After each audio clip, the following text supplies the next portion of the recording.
Hi, welcome to Tellallgram.com. My name's Dan. And I'm Dharam. And this is the first, a big announcement, the first Tellallgram podcast ever.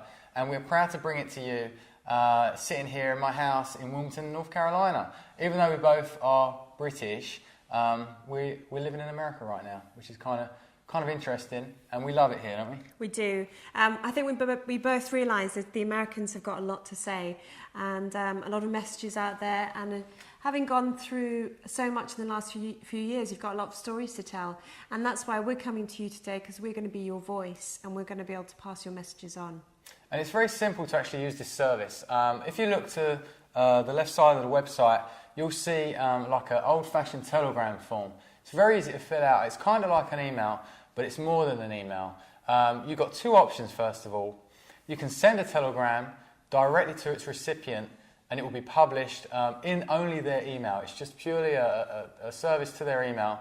Or, on the other hand, you can publish a telegram to the website, and that's sort of shouting out to the world, letting the world hear your thoughts, whatever's on your mind.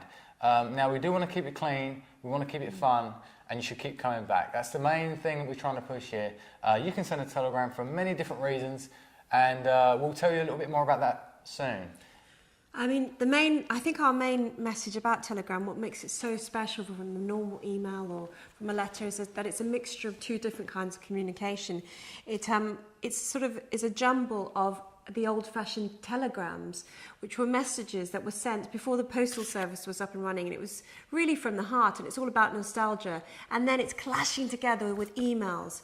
And the great and wonderful thing about it is, if you get a telegram, if you receive one in your inbox, you know, the recipient knows that it's not going to be spam, it's not going to be chain mail, it's going to be something especially for them, and that's just great. Yeah. Hey, talking about chain mail, is it your form that we have, or is it my form? No, I think, you received a really good telegram earlier this week, didn't you? Okay, well, it's time for a telegram. This is the first telegram being read out today. Drum roll, please. Okay, thank you very much, Darren. Andy, I don't know if you got the email about it, but it's no longer 1997. It is 2009, and the time for constant forwarding chain emails has passed. It's really annoying that you do this, and quite frankly, it makes me want to block your email address from my inbox. I've spoken to other people in the office, and they feel the same way. What's your opinion on that?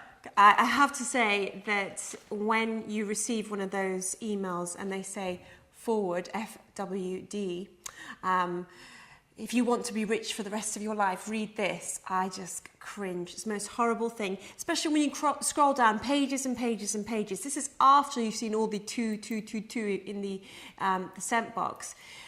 You scroll down, and at the bottom is, and if you don't send this on to like 50 other people, you're going to die a long and painful death starting from tomorrow. Is there not enough bad news? Is there not enough bad luck in the world that we need to send this to our friends? Come on, give it a rest. Yeah, I think it's just, people sitting around with too much time on their hands, trying to figure out ways to play on your conscience. If I send it with this kind of message, it's bound to go around the world 3 times over. It would make me no money, but wow, my email was just spread like a disease. It's kind of funny that would, somebody would want to do that. And there are some nicer ones out there. My mum forwards me nice ones. They're very sweet, and they're the ones that you don't have to forward to a million people. But they're still not really for me. I'm not really that kind of person. I know some other people too that feel the same way. I do remember actually once when I was younger, we actually had a kind of chain mail. It was like it was called the panty mail. I know. Don't ask any questions. I was about 10 years old, and basically we got a handwritten letter from our friend, and what you were supposed to do was take the pair of panties that they sent to you. It wasn't a sexual thing, because we were only very young, and they had to be clean panties, of course, with the label still on, and then you used to have to post them on 10 pairs of panties off to separate people. And I don't know what the idea was. I suppose that everyone was wearing pants. So how many did you receive? I got quite a few. I think I got about 16 pairs of pants, and I'm still wearing them to this day. So. Wow. What else you got there? Okay, I have actually quite a funny one here. Well, kind of sweet. I actually have a feeling that this is from a very, very young Telegram subscriber. It says, "Dear Mr. Bus Driver, me and my friends think that you drive too fast. I didn't want to tell a teacher because you might get into trouble. The other day I hit my head on the seat in front of me because you had to slam the brakes on. The week before that, someone else got hurt and started crying. I don't think you knew about it because it was right at the back. I know that other kids have told me that they are worried when you drive, so maybe this Tellallgram will help solve the problem. I think you're a nice guy and we don't want you to lose your job. Maybe you should slow down a bit. A passenger, Birmingham, Alabama. Thank you so much, Birmingham, Alabama. What do you think of that, Dan? I think it's very sweet that somebody's taken the time to send a telegram in that scenario. See, I'm thinking, perhaps the bus driver isn't really aware that he's upsetting people at the back there.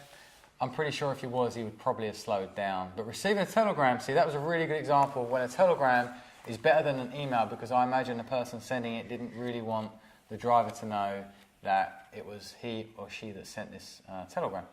And that's the key thing to this too. You don't have to sign your name on telegrams. Remember that. You can sign off Richard III, Henry VIII, it doesn't matter. All that appears in your received email is special delivery at tellallgram.com. It's kind of fun. But what's your opinion on that anyway? I think the anonymity thing. No, the bus driver scenario. Oh, I think it's really sweet. Actually, I can just see, I can actually just feel how worried that child must have been before they sent that email, that telegram. So good on you. I think you're a very brave little person. It was a brave telegram. Congratulations. I'd say that's the telegram of the day. And we're going to wrap it up now, but stay tuned. Come back tomorrow. We'll have more telegrams for you. Dharam and I will be here, sitting in this funny shaped box, entertaining you. Bye. Cheerio. Cool. All right, well, at least we were